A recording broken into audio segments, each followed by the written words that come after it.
Now, this is an event that drives the importance of reablement in aged care and allied health in aged care. So thank you, Mark Ryu and Natasha Egan, for offering double passes worth $2,000.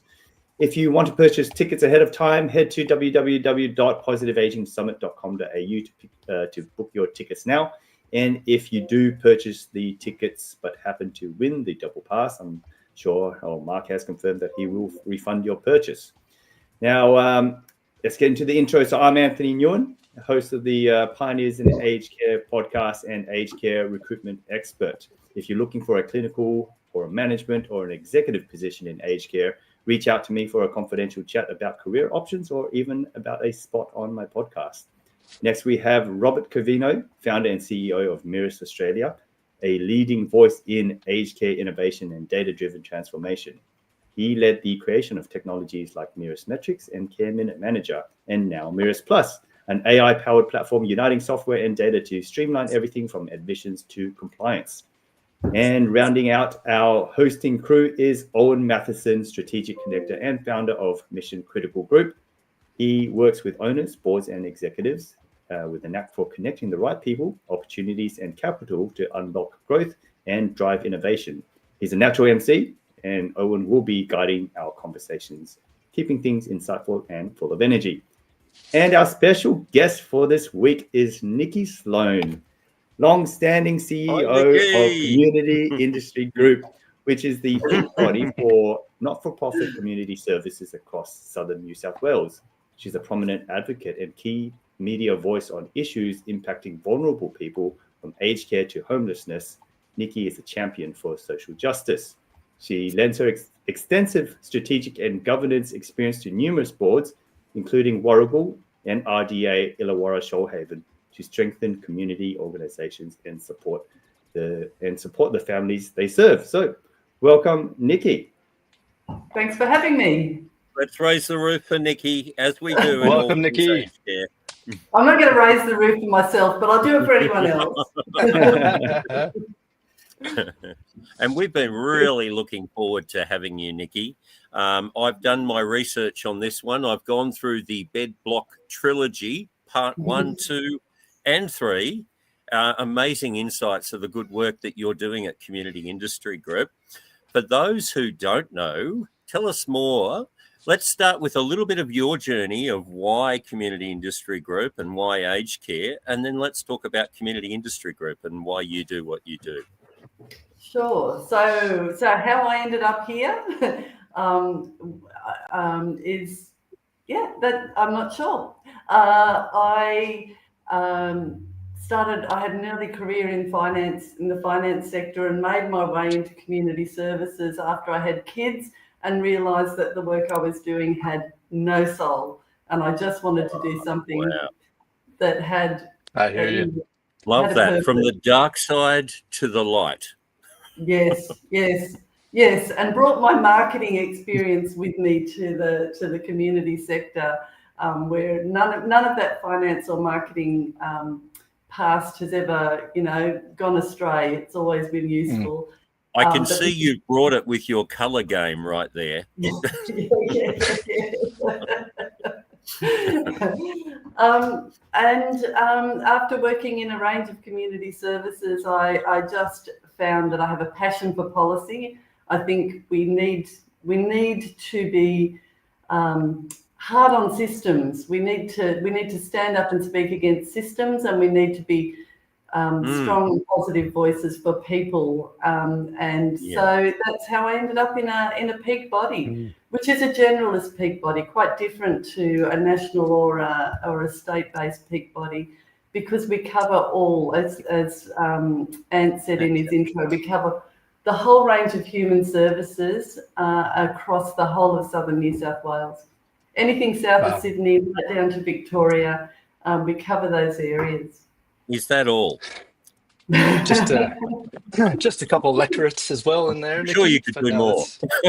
And I love that, Nikki, too, because what you bring with the extensive Yeah. experience in finance and other careers, I mean, that is what makes a lot of the, I think, critical thinking that is required, bringing that mindset to our industry problems. Whereas this is one of my problems with Canberra. If you grow up as as just a Canberra, you know, person and just working there and not really having the extensive backgrounds and I even saw this in the Big Four as they changed recruitment strategies, and instead of looking for more accountants and engineers for management consultants, they started to go wider and look for creative people and music and even priests. We had doctors, we had a much wider remit, but then when you bring them into a team, my gosh, the problems and the left field Mm. thinking that comes out of those constructs, and that's what we need right now in the sector.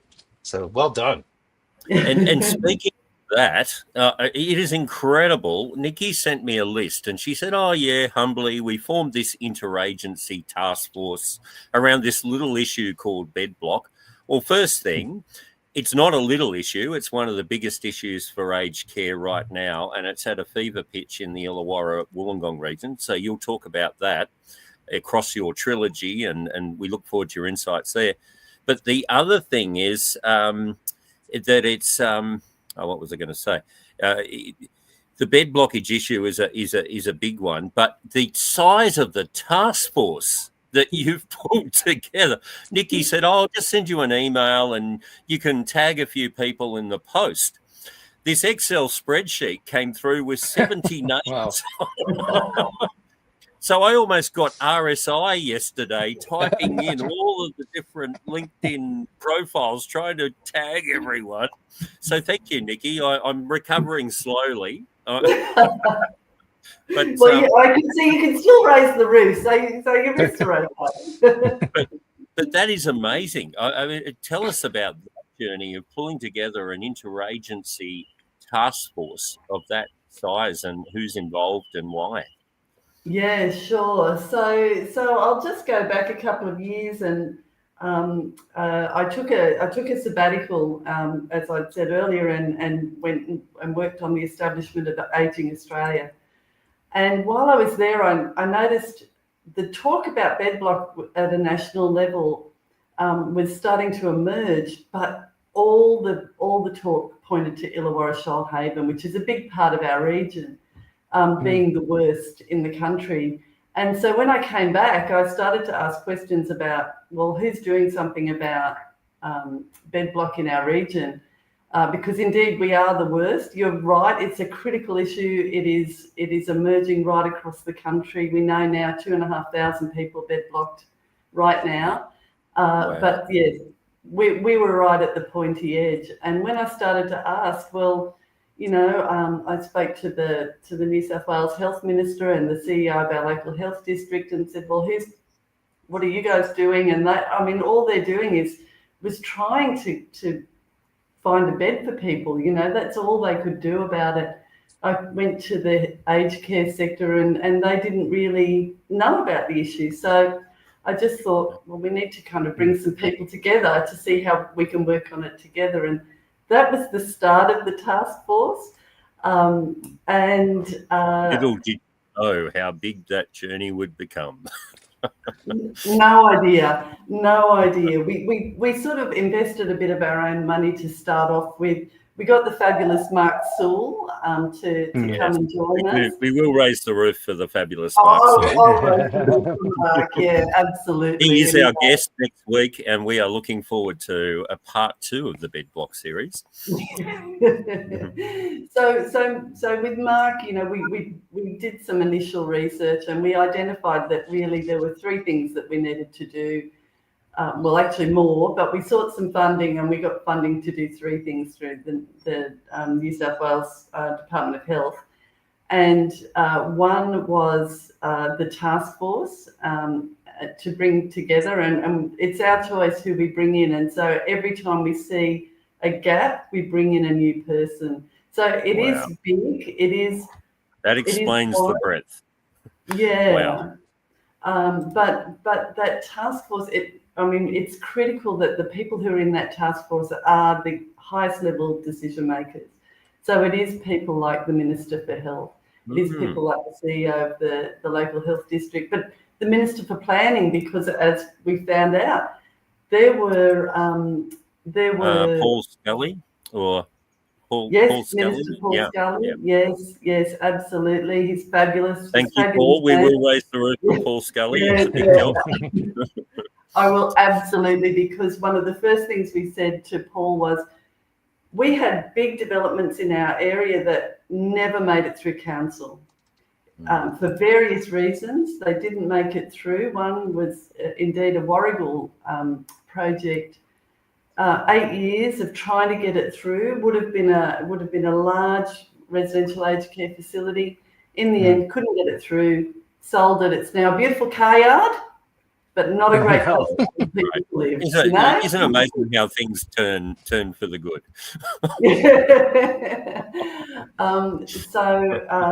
Minister Scully, one of the first things he's done is to make developments now state significant. So it's 25 mil for residential aged care, and it becomes state significant, and every RAC development is over 25 mil. So, having people like him on board makes a big difference. And you're right in Rob's wheelhouse with that state significant and RAC planning, and he's done a lot of. So we might pick up on that, but I don't want to disrupt your flow around. You know that I can just talk this stuff. Oh yeah, no, but we're enjoying the story. There's an amazing. So you're basically saying the minister, and this is the formation of the task force that you're explaining, and how it's ended up where it is. Yeah, absolutely. So as each gap comes, we've filled it. So doctors getting GPs into residential aged care, often, when somebody's been in hospital for a very long time, they lose their GP. So we brought the Primary Health Network in. So CEO of the Primary Health Network is now a member of our task force. Margot Mains, is that right? Margot's the local health district. It's Prue Boost, who's the CEO of the Primary Health Network. Good on you, Prue Boost. We will raise the roof for you as well. Yes. And Nick, just for the listeners too, I mean, bed blockages, it sounds like an interesting term, but for those that are in healthcare and various areas of it, but what are the ramifications? I mean, how far upstream, downstream does this really impact people? And what examples have you seen? Great question. And thank you for asking, because I know there's some controversy around the name bed block. We do use it. That is a health term. We do use it. I know the department prefers delayed discharge. Some people call it long discharge. It's an unfortunate phrase. And some people call it long stay older patients. I don't care what you call it. For me and for us, it's all about older people and people with disability who are stuck in hospital because there is no safe place for them to go and live. They don't need hospital care anymore. And we've done intensive research with Professor Kathy Eager as our research partner, along with Paul Sadler, looking at the age care. Paul's a friend of the show. We love Paul. Yeah. Another one we love. Kathy led the RUC studies as well. So Kathy, another Wollongong uni fellow. So yes, I'm just up the hill in the Highlands, so not too far. So just up the road. Just up the road. And we're going to do that call out right now. Professor Kathy Eager, we would love you on the show. We've heard good things about you. You've been dobbed in. She's great, and she'll be back from Bali very, very soon. She lives half of her life in Bali now. Tough life. That sounds like a tough life. Stay strong. She's doing research up there with that side of it. Well, Nikki, it's interesting because the healthcare job when I came to Australia was actually doing patient journey design work. So I've sort of thrust in from an IBM role and then joined one of the Big Four. And I love the fact this Big Four practice had a dedicated healthcare team. So rolled out and was at Westmead Children's Hospital under Dr. Robert Holliday for a while, looking at that, and I could see literally it's like supply chain logistics.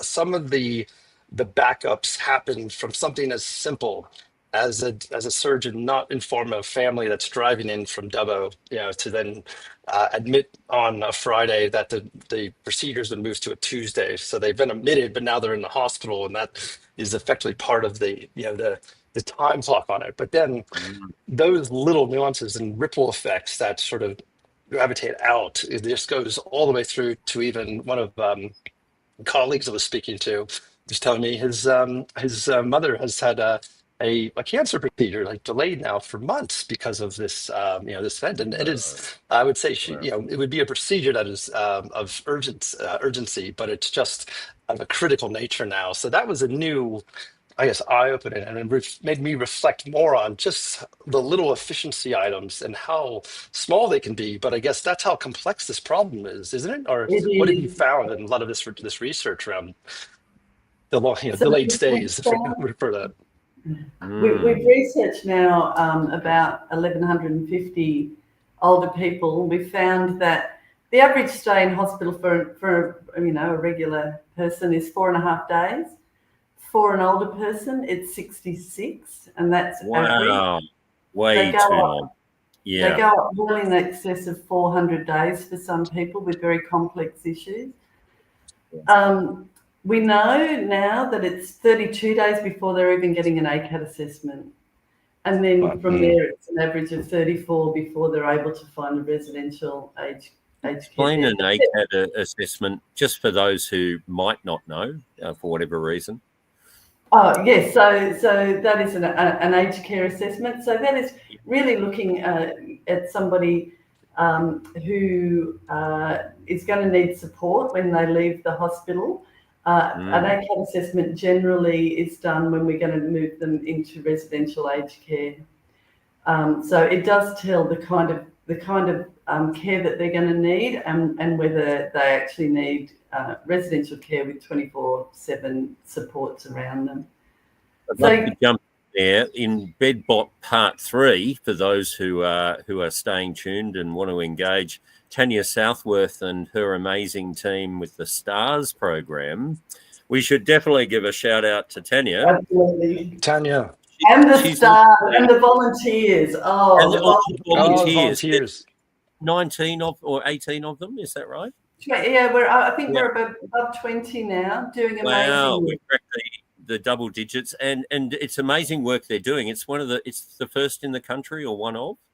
Yeah, so this was another one that the New South Wales government, the Ministry of Health, funded as part of the package. So task force, the research, and trialling this STARS program, which matches a really experienced aged care professional, or even just somebody who's supported somebody else in their family, who really understands the aged care system, working one-on-one with a person who's in bed block. We're finding that if you get matched with a STARS volunteer, it's about 14 days before you're moved out. That's a significant improvement. That's brilliant. Really significant. I also heard that it was, I don't know what the current number is, but of 18 that you received as applicants, 14 have already been transitioned, or it might be higher now. It's a really high conversion rate. Yes, it is. It's sitting about, I think we've had about 50 referrals now.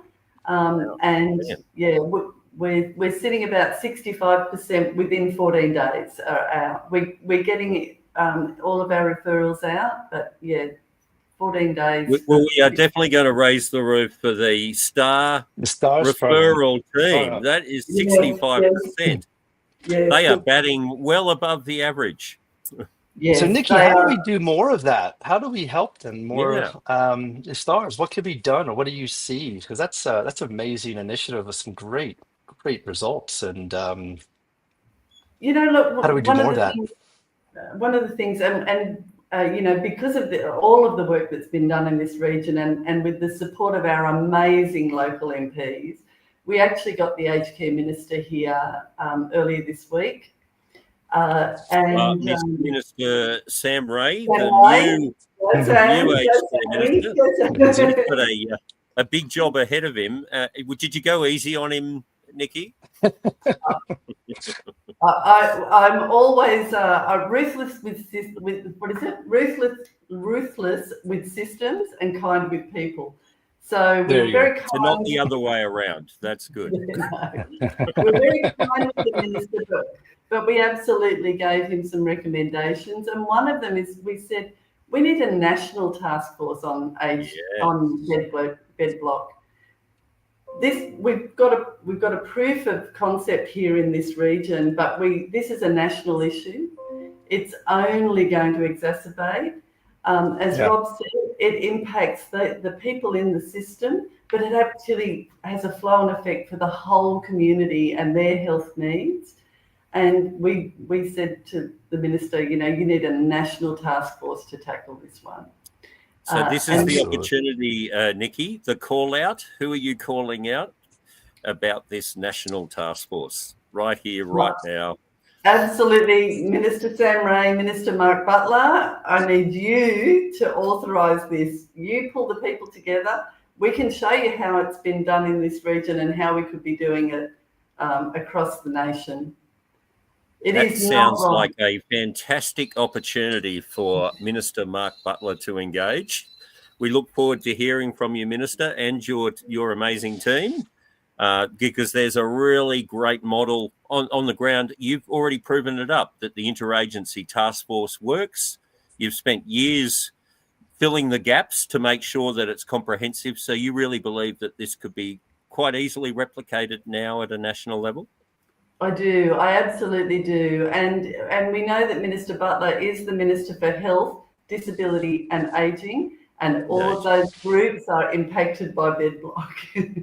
Absolutely. It's that easy. So we definitely welcome you to the Illawarra region. You'll have a personal chaperone with Nikki, Mark Sewell and the Interagency Task Force. Yes, absolutely. We will once again invite the Minister when we hold our task force again in November. Now, Nikki, are you across some of the providers have also been taking a nice collaboration around this? And, specifically, also we've got a CEO backstage that we'll be bringing out shortly to probably talk a little bit about this, but it's collaborative healthcare initiative. So Whitten's Chris Marbelosis created a collaborative healthcare initiative with a number of pilot solutions and certainly tackling this. And he's managed to get a number of providers on board, some small ones like RFBI, IRT, Uniting, Bupa, shout out to Frank Price, just a couple of them. backstage there. Oh, they gave it away. I was going to bring them out there. These are great initiatives. How else can we continue this collaboration, or what else can I guess, the national side of it is one thing, but aged care, I always see as part of a big solution to this, because we have the staff that are trained and can deal with some of this complex and higher compounding factor type healthcare needs of these patients. We have the infrastructure already built in a lot of these facilities to care for this environment. But in your opinion, what is holding back, or what do you want to see more of out there that we can also continue to endorse and push?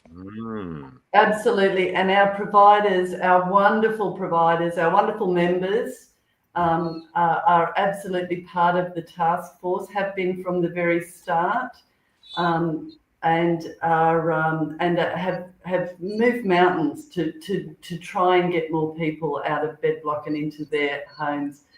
But as I said, we've got Paul Sadler doing research for us, and what Paul's identified is we are 1,025 beds short in this region today. 1,025. Now, there was all those developments that didn't get built. We've had a whole heap of beds closed. We have had no net increase in aged care beds in 10 years across this region. We need 1,025 today, and we need 20% uplift to meet, our expected demand.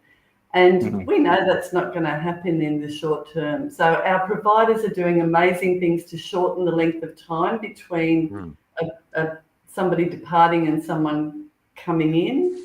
They are doing work about bringing more people from the hospital.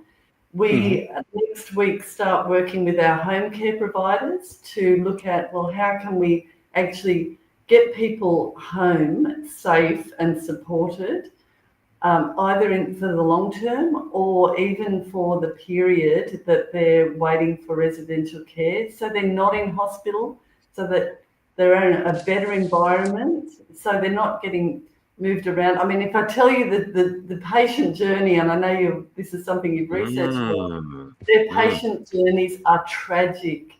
They are getting moved 4 times. Now, if you've got any kind of cognitive impairment, so unsettling. Wow. moving, Yeah.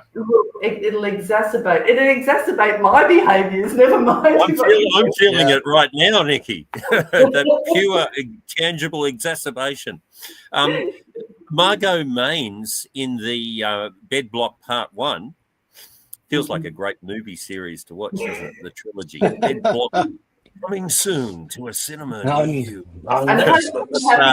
She talks about all of the disjointed, broken parts of the system, and Rob knows it well. We were talking about it before the show, but that interview and what she talks about, the fact that if the beds are full and you've got an emergency department and that's full, and then you have an ambulance arrive, they're full, and they can't move on or respond to new situations because they're stuck in the car park.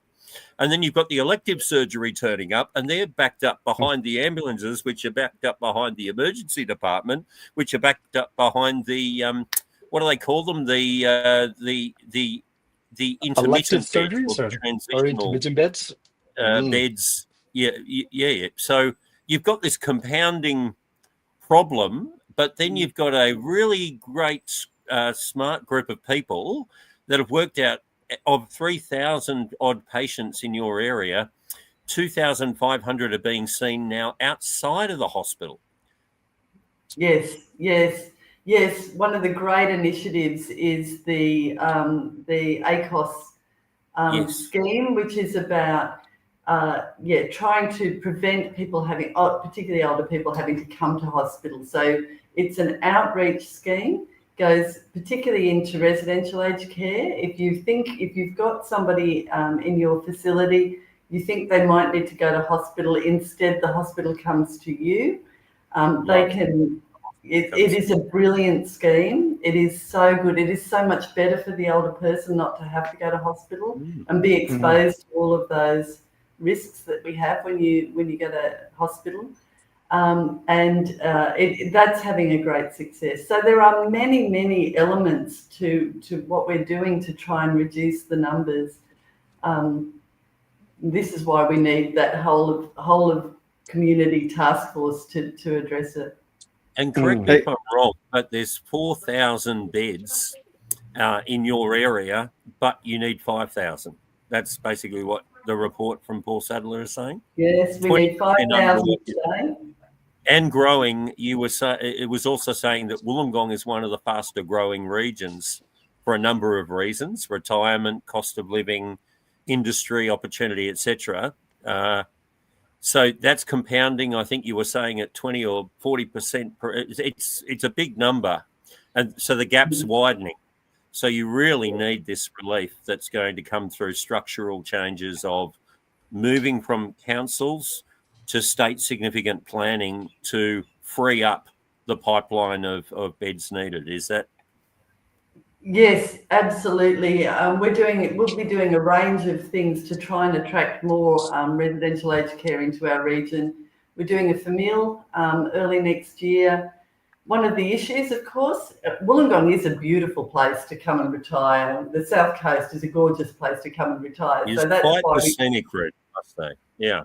Yeah. So that is why we have so many older people in our region. It's and growing. So yes, one of the issues though is that it's quite developed. So finding parcels of land that are big enough to put residential aged care on is a challenge.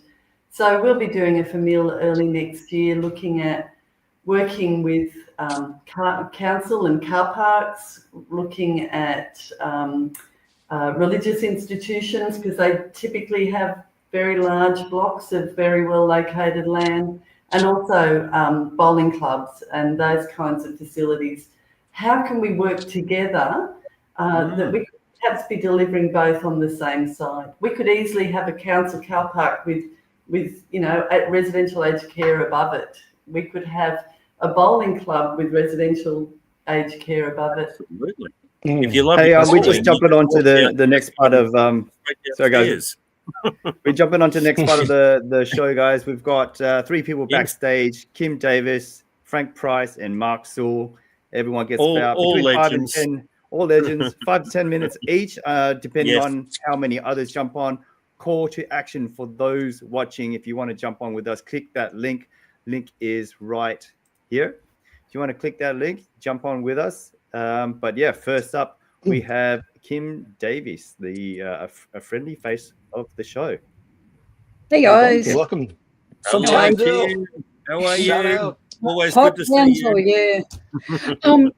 This is a great discussion, and really, my experience over the last 2 weeks is right up there. So, my dad's gone into palliative care in the last week or so, and from a positive point of view, it's reinforced my admiration and appreciation for the work that our staff do. Honestly, caring for someone in their last days is such a special thing. It also increased my frustration over the aged care system and to a certain extent the health system. But we were very lucky that he didn't have to sit around as a bed blocker in hospital, that my sister was able to take him into her home for palliative care in the home. So, I can very much see this is a real issue. He didn't have anywhere to go to, so he was sitting in acute care.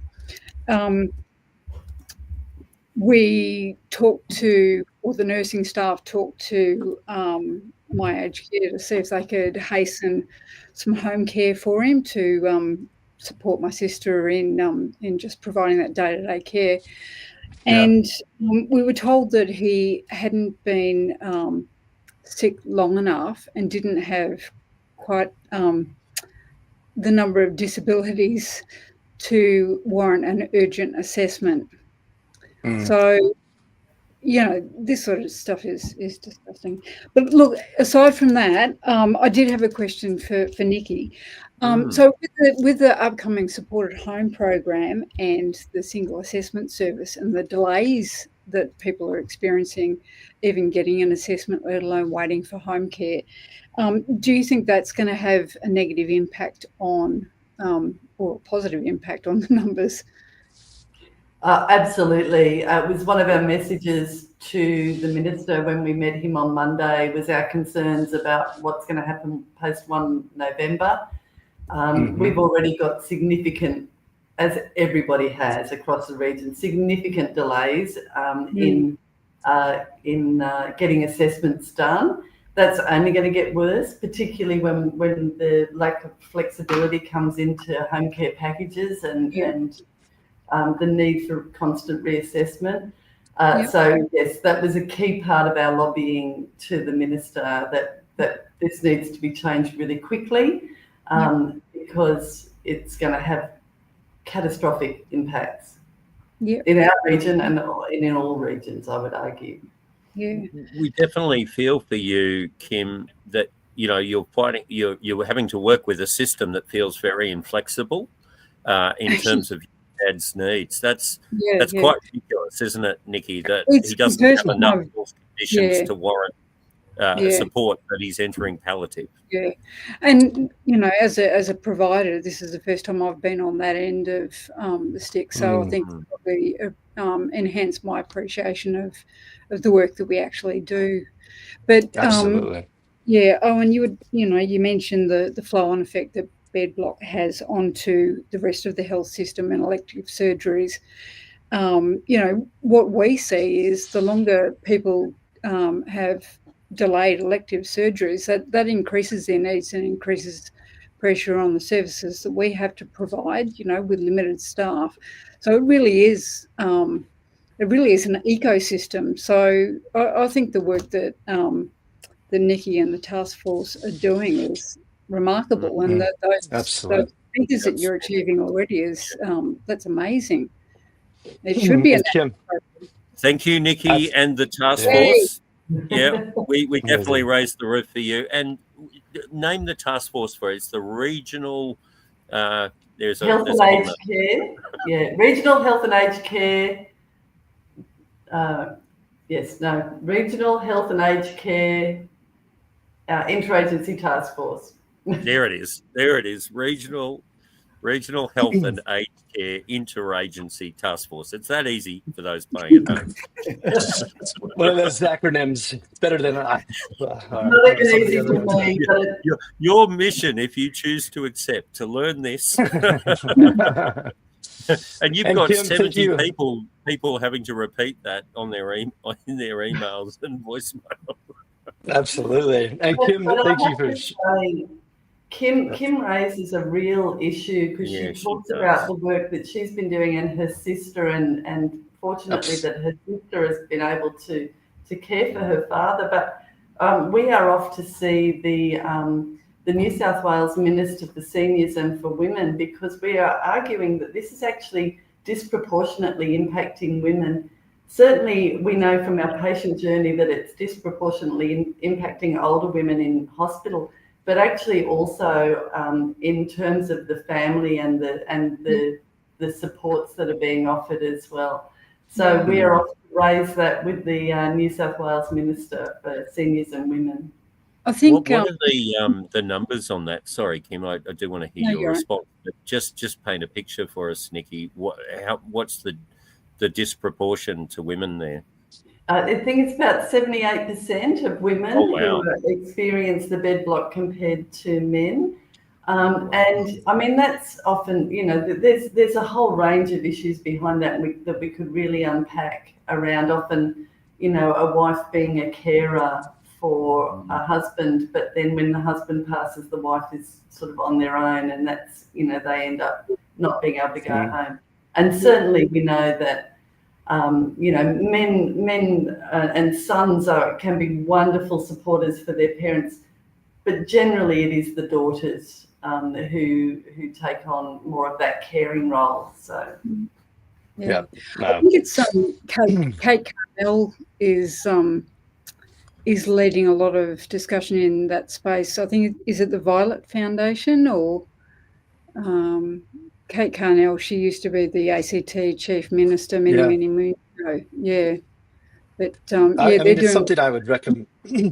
And Kim, what you're doing too with her father, I mean, I've experienced that with my wife's father. We palliated him for 13 days, and it was probably the most amazing experience for the family. And it also brought closure to a point where I think for 10 years he had Parkinson's, which became a Lewy body, and that's a very challenging disease progression to understand and deal with. But I think after you react to that for so long, and then having those 13 days where you're really in control of everything at that point, and it was a real piece of closure. So I wish you well in that journey, and thoughts will be with you.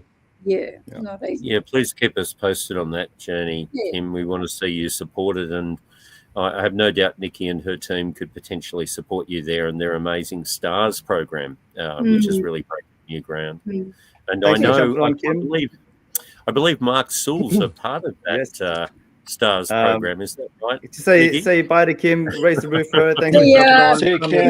Thank you, Nikki. Thank you, Kim. Take care. Come back soon. All right. And that was a seamless segue to Mark Sewell is up next. How you going, Mark? Hello, Good. Mark. How are you? Raise the roof for Mark. We love Mark. Go, Mark. And it looks like you're doing it tough there, Mark. Sorry? I'm doing the gardening. You're doing it tough there. Yeah. It's I can't fit inside the house, so you got to be outside. So you're in the garden of tranquility. Yes, we all need a garden of tranquility as they get older. I'm 65 now, so I've entered the era of I wouldn't tranquility. have believed that if you hadn't have told me, Mark. So Perfect tell answer. tell us about your journey as the dynamic duo with you and Nikki. Where did it begin? In a car park. I was retiring and telling her how I was going to spend my days in the park playing with the grandkids, and she said, "No, you're not. I think you and I should team up and use your aged care experience and my and her great connections right across the political and regional landscape, and let's see if we can solve or improve some of this bedblock situation, because in fact most of Australia is discovering it now, but the Illawarra, particularly Nikki and I, have been chatting about it for more than 4 years. We experienced it first, and of course now everyone thinks it's arrived for them, but we've actually been tackling this problem for ages. And it may have been much, much worse in this region for the nearly 750,000 people who live in this region, except that Nikki and her team, and I'm doing a bit of help there, to moderate the results. So actually, hopefully, we've stabilised it, at least for our region, for a while. Well, we are going to raise the roof. A community industry group, for those tuning in, you've got their fearless leader, Nikki Sloan, in the house. And one more time for everyone at home, the Regional and Health and Aged Care Interagency Task Force. Is that right, Nikki? That's correct. So I don't know if you want to have a go at that one too, Mark. Oh no, I just say the task force. Anything Nikki does, Yeah. anything Nikki does, I'm happy to. In fact, really, she's made the very good point that Nikki often hates meetings and discussions and forums. She really likes action initiatives and action committees, and the word task force means every single party on this task force, about 20 different stakeholders, all have a task, and they need to be a force to be reckoned with to get it done. Because, people like me in this era, we don't need another 20 years planning what we're going to do. We need to get these things happening now. My own mum and dad died during COVID. My mother-in-law, I'm helping her at home. She's 94, and it's awful, frightening for her. And her husband, my father-in-law, died 2 years ago at 91. And they can't wait. They can't wait for 5 years of planning and another 5 years of slow system development. There's an awful lot of older people now in Australia who need these solutions. And we talked about a widening gap, and you're very focused on this. Maybe give a prelude. Mark is our guest next week, but give people a taste of what to expect and what you would like to talk about from your episode of Bed Block Part 2 for those who would like to do the research. Well, I'm good at asking questions. So I want to know, how did we get to this point? Why is it that we don't even know that we've got a huge number of older people turning 80, and they were born 80 years ago, and we've done no planning? How could the Australian economy and society be absolutely shocked? We've got 1 million more older people coming in the next 15 years. I've had a chance to look around the world too, in study tours into aged care in Japan, Britain and the US, and there's pretty awful effects if you don't plan ahead, and there's some dreadful things coming if we don't do some things. And in fact, I wish there was one silver bullet. I wish there was one thing we could do, but actually it's a lot of different things. Because one of the worst things you can possibly do is to say that everyone over 80 is the same and they all want the same thing and they need the same thing. That's a lie. Everyone over 80 is an individual person with individual needs. So the solutions need to be really, really varied. And we could do some really creative things in Australia if we get all the different players together and design a system that suits everyone's individual preferences. But we need to have a lot of system solutions, not just a one-size-fits-all solution for any of this. So I'd like to be talking a bit about that next week. Beautiful. That'll be exciting. I remember, Well, it's a good point to stay make. tuned. It's going to be a cracker. So get in early. If you want to come backstage, Mark is going to be stirring it up. He's very passionate about freeing up the system. And look, Nikki's given her task force a lot of homework to do, and she is watching. So, well, Ant, I think we also have another CEO from Yes, the we region do. I want to say backstage. we'll add on Frank Price now. Thank you so much, Mark. We'll see you next week. thank you, Thanks, Mark. Mark. We look forward to next week. And All Nikki, right. is there And anything else you would like to say about Frank and his role in your task force?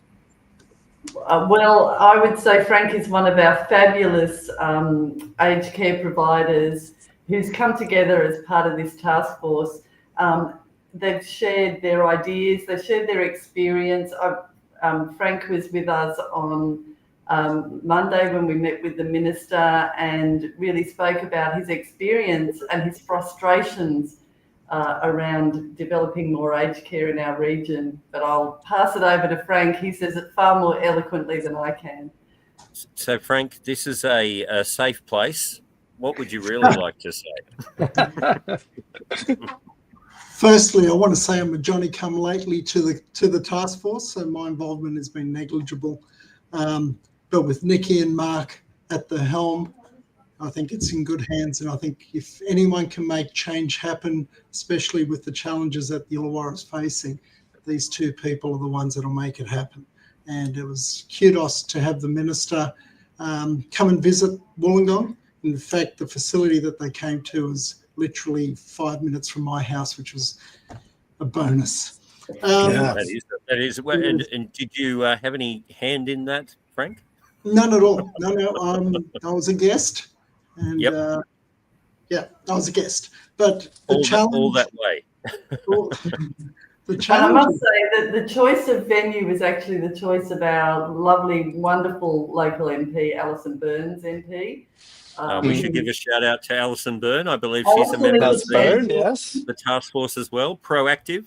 Yes, absolute champion, and chose a facility, not one of the shiny brand new ones, but a facility that is 60 years old and is a prime example of one that probably won't last the distance for too much longer. And that was the challenge. So the minister asked the question, what can we do right now to alleviate the issue with the bed blocks? And a lot of good ideas came out. And I think that if we can get half of them happening, it'll make a dent in where we're at the moment. My concern was that in 3 to 5 years from now, once that works through the system, we'll find ourselves in exactly the same situation. So what we really need to do is we need to basically build more beds, make more aged care facilities available. I was a little concerned when I read an article in the media saying that the Minister Butler had said it's time for aged care providers to now put their money where their mouth is and build more beds. And I posed the question, whose responsibility is it to ensure there's enough beds available to meet the needs? Mark said earlier, it's no surprise that we've got all these people needing aged care. That should never have been a surprise to anyone.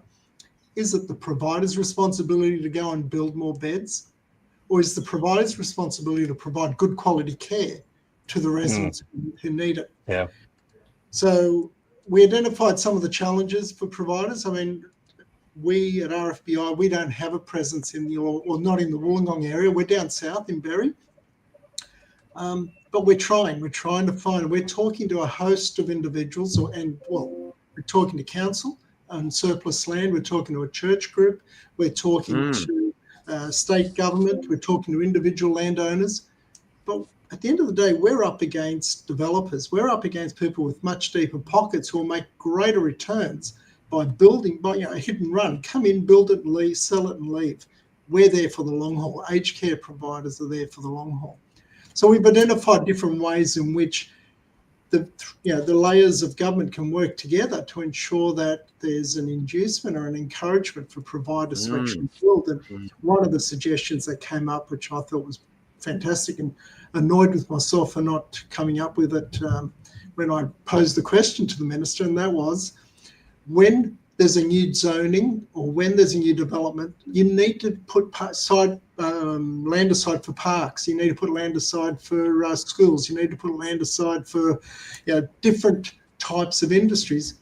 but there's never any discussion about putting land aside for aged care or retirement living, or preferably a combined service offering. So that would be a great step forward. Such a simple, practical consideration as part of your master plan. We've got an aging community. How are we providing for them? Let's allow for it. And if we allow for it, then it's the aged care providers are competing amongst themselves to provide for it, rather than competing with, I say developers, but it could be anyone really, for whatever other purpose. And Nikki made a distinction, which I know Mark makes as well, that if it moves to state significant planning, you've got more of a chance for it to be considered properly and evenly, as opposed to local council, which is not equipped to deal with those more strategic implications. Is that kind of your experience as an operator? It really comes down to the cost of the project and the location for it to qualify.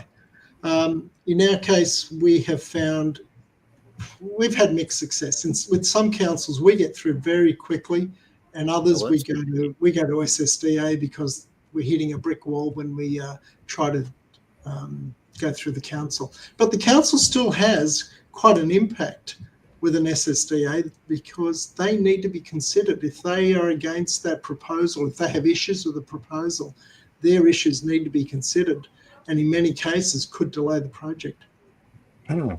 One thing that Nikki mentioned is 600 beds that you've lost in the region at a time when you need 1,025. And how does that happen? And what Nikki identified with the site we went to with the minister was that it was a 60-year-old site. I identified one we've got in Goulburn, which is not too much younger than that. And we've got to decide, as the provider where we were on Monday has to decide, what do we do with that site at a point in time when it is no longer suitable for the provision of care? And for us, it's either retirement or aged care, and retirement has a much better return on the investment than aged care has. And as an example, the previous aged care minister, Annika Wells, was espousing the benefit of, or the value of having a small household model, and saying that the resident receives a much better, high quality level of care. So if we make a decision to build a small household model, and then what happened was they redefined what an aged care worker was, or what a care worker was for care minutes perspective, and basically they removed the small household model of care from that definition. So it's gone from the best level of care to now no longer being qualified as care, which means it ceases to be a viable proposition. So we need consistency in our policies as well. 100%. I mean, and speaking about policies too, Frank, I mean, South Australia's had a pretty big initiative of catching up with Luke Reeves from Infinite Care. I know Lutheran has a couple homes under this, but the CAPS program down there. Can you talk a little bit about that, and if that's part of, I guess, what New South Wales is also looking at? I'm sorry, Robert, I'm not across that. Do you want to tell me? Oh yeah, the CAPS program is effectively like a restorative or transitional support, but it's done through, as I understand it, a little bit of the federal funding that's returned. So the ANAC has to go back, but the provider or the state will pay the aged care provider a fixed rate for a bed, whether it's occupied or not. And those beds are effectively reserved as a transition patient bed. And so for those groups, it just helps stabilize some of those sites that you may have lower occupancy levels, or maybe a stock that's not as up with the times as some of the more modern stock or other parts of your portfolio. So Luke was just sharing with me that it's actually been very good for them because it supports some of their older assets and parts of Mount Buller and so forth. But it seems to be a new state-based initiative again,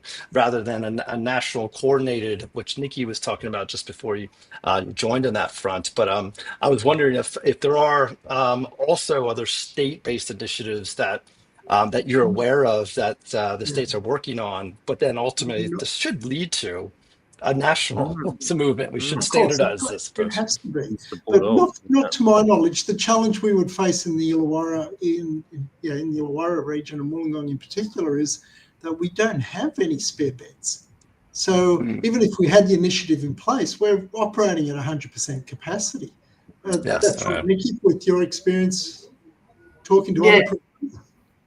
Yes, absolutely. We know that our providers are operating completely. There is no vacancy across our region. But to your point, Rob, one of our recommendations, and certainly one that we put to the Minister on Monday, was we need an interim care facility. So very similar to what you were talking about. We've identified a site, the only site in the region that would be appropriate for that. There is a decommissioned residential facility at the moment that could be converted to an interim care facility, but when it requires some support from the federal government as well as the state government. But yeah, our state government is not, the New South Wales government is not keen on delivering aged care, but this interim care model would get people out of hospital wards and into a more appropriate facility with more specialist aged care. Mm. We need more of that, and you're right. It is a multi-faceted, multi-pillared approach. Even we were looking at something just before COVID with Chris Baines and the Source with as a data aggregator. We have about half the industry's available beds in there, but in that element, there are some sites where there is stock, but it's more about how do you present those insights in a framework that could go to a discharge planner, but really just to encourage the conversation. Know that there may be 2 available beds in a dementia support wing or in more of a generalistic hostel wing, because placing the right patient into a residential site does require that pre-admission element. But unfortunately, at that time, right when it was getting traction and we were starting to take this to the market, it became sort of swamped by the whole COVID, and then with taking residents into the hospital was a very it became very challenging, very taboo, and I think everyone was so focused on unfortunately the Newmarsh House and what the media was putting up around around these outbreaks, and it sat there. But I'm hopeful, with a lot of some of the initiatives with Chris and also the great work all of you are doing. There's not just one; it's got to be many ideas and many ways, because I just think back to Peter Costello's presentations of remember the coffin graphs where he was showing this aging population coming, and then Frank, to your point, a lot to look forward that to. was all the rage 12 to 15 years ago, but we seem to have said 2025 just got here, and we're a little bit behind the 8 ball, it feels. So but no, thank you for doing what you do with all of those initiatives and continuing absolutely that. Raise the roof for the amazing people of the We're hitting the end of the show, guys. So while our arms are up, let's raise the roof again for Nikki, Frank, and Mark, and Kim. Thank you so much. Thank you, everyone. And we'll see you. And before we go, if we may, Nikki always asks a great question, which is, what matters to you about community, Nikki? What matter? Oh, you're going to ask me that question? Oh, absolutely, because you do it to everyone, and they always go, "Oh, that's a great question." Yes. So what matters to me in community is equity and fairness, and I want everybody to receive the care they need, whoever they are, wherever they are, whatever their socioeconomic. What matters to me is fairness and justice for all. Love that. And on that point, if I may, we are now officially known as the 3 Musketeers of aged care, together, making aged care better. So we'll work on that outro. But we'll get some work on that. But can you write down and brandish your swords for me? Yes, we'll get those, the feather and the cap and all. Your powers combined. Wrap it up, guys.